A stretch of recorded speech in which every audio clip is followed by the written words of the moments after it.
सत श्री अकाल जी, तुहाडा सारिਆਂ ਦਾ स्वागत है तुहाडे अपने इस यूट्यूब चैनल ते। दोस्तों अज आपां गल करांगे गुस्से बारे। गुस्सा एक ऐसी फीलिंग है जो साडे मनुखी सुभाਅ दे अंदर है। हर किसी दे विच गुस्सा हुंदा है, हर उम्र दे लोकां विच गुस्सा हुंदा है। ये एक फीलिंग किसी ना किसी वक्त ते निकलती रहिंदी है, पर ज्यों-ज्यों उम्र वधदी है ये फीलिंग जिहड़ी है होर भी तीबर हो जाती है साडे अंदर। गुस्सा सब नूं आउंदा है, पर इस दे कारण वखरे वखरे हो सकते हैं। एक बच्चा जेकर उसका खिडौना किसी दूसरे बच्चे नूं दे दिता जाए तो वह गुस्सा कर जाता है। एक बच्चा किसी चीज़ नूं लैण लई जिद कर रहा है, जेकर पेरेंट्स वालों उसनूं वो चीज़ नहीं लैके दित्ती जाती वो तां गुस्सा कर जाता है।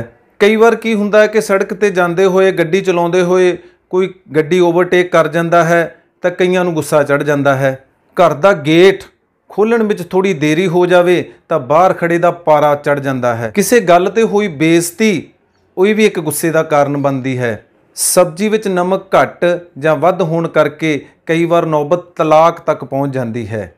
ये भी कहा जाता है कि जदों किसी कोल हथियार होवे तो उस इंसान नूं गुस्सा ज़्यादा चढ़ता है।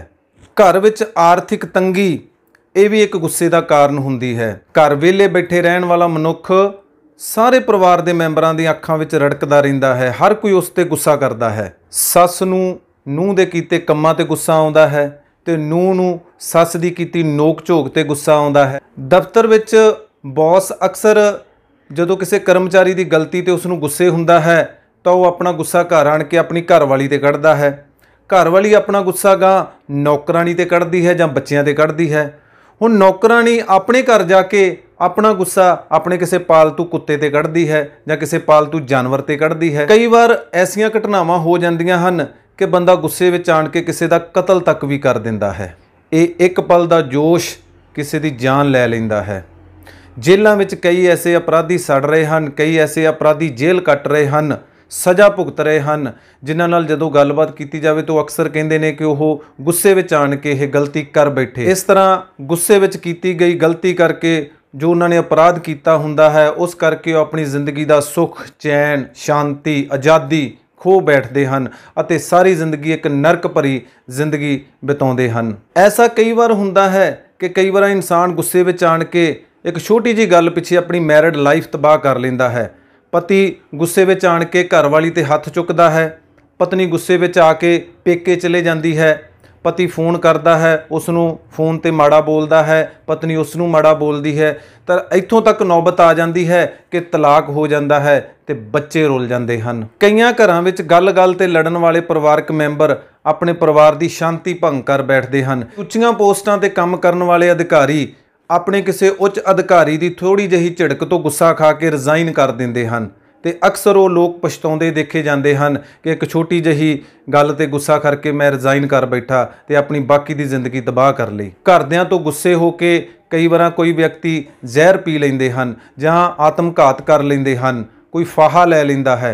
पर ऐसे व्यक्ति जो किसी ने कोई जहर पीती होवे तो उसनूं हॉस्पिटल ले जाया जा रहा होवे तो उही व्यक्ति नूं जदों उसका गुस्सा शांत हुंदा है तो चिंबड़ चिंबड़ के घर के मैंबरां नूं कह रहा हुंदा है कि मैनूं बचा लो, मैनूं बचा लो, मैं गुस्से विच गलती कर बैठा।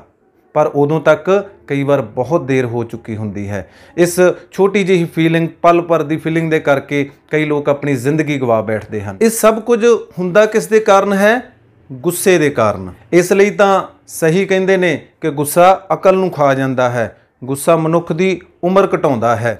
अक्सर कई बार बहुत ज़्यादा गुस्से विच जदों इंसान आ जाता है तो उसका शरीर कंबन लग जाता, उसके हथ पैर कंबन लग जाते हैं। बहुत देर तक वो कोई काम नहीं कर सकता हुंदा। क्यों? क्योंकि उसका मन अशांत हो चुका हुंदा। जिन्ना चिर मन शांत नहीं होएगा किसी भी काम दे विच साडा मन नहीं लगेगा। गुस्से दा साडे शरीर ते बहुत घातक असर हुंदा है। गुस्से दे करके साडे फेफड़ियां दी फंक्शनिंग दे विच काफ़ी खराबी आ जाती है। गुस्से दे करके लोकां नूं आम तौर ते सिर दर्द, पेट दर्द, ब्लड प्रैशर, शूगर, सर्वाइकल, मांसपेशियां दा खिंचाव आदि बीमारियां लग जांदियां हन। एक पल भर दी फीलिंग कई बार साडी जिंदगी दे विच ऐसी घटना नूं पैदा कर दिंदी है जो सारी जिंदगी सानूं चुभदी रहिंदी है। गुस्सा एक प्रकार की तेजी है। जिथे तेजी होएगी उत्थे सहनशीलता नहीं होएगी। गुस्से च बोलिया गया हर शब्द इन्ना जहरीला हुंदा है कि वो साडी जिंदगी विच बोले हुए कई मिठे शब्दां नूं भी खत्म करके रख दिंदा। ਇਹ एक ऐसी अग है जो होरां नूं तां साड़दी है, गुस्सेखोर नूं भी अंदरों ही अंदर साड़दी रहिंदी है। उबलदे होए पानी विच कदे भी परछाई दिखाई नहीं दिंदी, इसे तरह गुस्से विच आए होए मनुख नूं कदे भी सच्चाई दिखाई नहीं दिंदी। इसे लई तां कहिंदे हन कि कदे भी गुस्से विच किसे नूं कोई जवाब ना दिओ, बहुते खुशी विच किसे नाल कोई वादा ना करो अते बहुती दुख दी हालत दे विच कदे भी कोई फैसला ना लो। गुस्सा डिप्रैशन वर्गी बीमारी नूं भी जन्म दिंदा है। अक्सर एक गुस्सेखोर व्यक्ति तो हर कोई किनारा करदा है। इस तरह जदों हर कोई किनारा करदा चला जाता है तो एक दिन ऐसा हुंदा है कि एक गुस्सा करने वाला कल्ला रह जाता है। इकल्लेपन की हालत दे विच उसकी सोच भी नैगेटिव हो जाती है। ऐसे ऐसे नैगेटिव विचार उसके मन में चलने शुरू हो जाते हैं कि वह डिप्रैशन का शिकार हो जाता है तो कई बार इस डिप्रैशन की हालत दे विच वह खुदकुशी तक भी कर लेंदा है। हुण सवाल पैदा हुंदा है कि गुस्से नूं खत्म किवें कीता जावे, पर इस दे नाल ही सानूं ये भी गल याद रखनी चाहिए है कि गुस्सा कदे खत्म नहीं हो सकता। गुस्सा साडे अंदरली एक फीलिंग है, हर किसी नूं आउंदा है, पर इसनूं कंट्रोल किया जा सकता है। कुछ ऐसे तरीके, कुछ ऐसे मैथड हैं जिन्हां दे राहीं असीं अपने गुस्से नूं कंट्रोल कर सकते हाँ। पर यह मैथड जरूरी नहीं कि एक मैथड सारिਆਂ ते लागू होवे। अलग अलग तरह के मैथड ने, अलग अलग तरह के यह तरीके ने। हो सकता कोई एक तरीका दूसरे ते लागू ना हुंदा होवे, इस करके लोड़ है इन्हां नूं जानण दी। आओ जानते हैं किस तरह असीं अपने गुस्से नूं कंट्रोल विच कर सकते हाँ। सब तो पहलां तां जरूरी है कि गुस्से नूं कंट्रोल करन लई असीं अपनी सोच नूं पॉजिटिव रखीए। हर वेले कोई ना कोई क्रिएटिव वर्क करते रहिए, चंगियां सेहत देण वालियां पुस्तकां पढ़ते रहिए। गुस्सा आवे उस समय अपना ध्यान दूजे पासे करन दे लई कोई ऐसा काम शुरू कर लिया जाए जिस करके साडा गुस्से वाली गल तो ध्यान होर पासे हो जाए। कहते हैं कि मजाक, हासा मजाक तनाव नूं घट करदा है।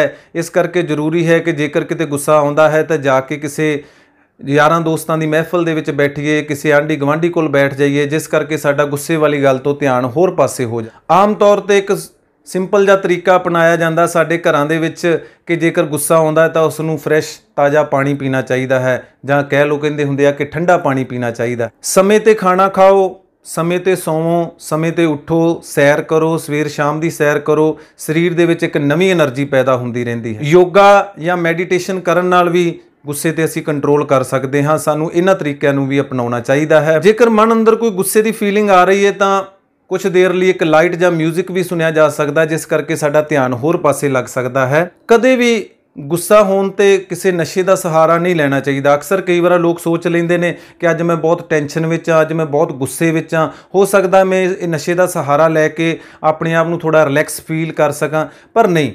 इस तरह करन नाल असीं एक होर बीमारी अपने शरीर दे लई सहेड़ रहे हुंदे हां। अक्सर ये भी वेख्या गया है कि जो लोग वायलेंस वालियां, हिंसा वालियां फिल्मां, सीरीयल ज़्यादा वेखदे ने, उन्हां दे विच गुस्से की फीलिंग ज़्यादातर आउंदी है।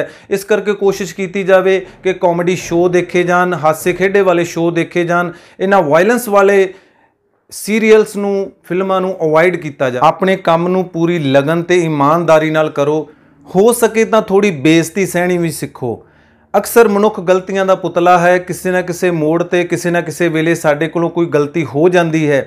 अगर जेकर कोई सानू साडी गलती दे करके कोई गुस्से हुंदा है तो सानू उस ते गुस्सा नहीं करना चाहिए, क्योंकि उत्थे साडी गलती हुंदी है। सानू जेकर इस तरह लगता कि उसने साडी बेइज्जती कर दी तो सानू थोड़ी वो भी सह लैनी चाहिए है। कई बार की हुंदा है कि किसी निक्की जी गल ते इंसान दूसरे की नोक झोंक दे करके गुस्से हो जाता है, कुछ उसनू गलत बोल बैठता है, जां कोई जिंदगी दे विच ऐसा गलत फैसला लै बैठता है कि अपनी जिंदगी खत्म कर लेंदा है। सो लोड़ है इस फीलिंग नूं कंट्रोल करन दी। असीं इस नूं खत्म नहीं कर सकते। सो दोस्तों, जिंदगी मिली है, दोबारा नहीं मिलेगी। जिंदगी दे विच हासा खेडा, गुस्सा, गमी, ये सब कुछ चलता रहिंदा है, पर सानू एक बैलेंस बना के रखना चाहिए अपनी लाइफ दे विच। चंगा खाना चाहिए, ऐसा भोजन खाओ जिस करके साडे शरीर दे विच एक ऐसी चंगी पॉजिटिव एनर्जी पैदा होवे। गुस्सा सुभाविक है, पर इसका मतलब ये नहीं है कि असी गुस्से में आण के किसी की जान ले लीए जां अपनी ही जिंदगी खत्म कर लीए। सो जिंदगी नूं मानो, जिंदगी की कदर करो। जिंदगी जिंदाबाद।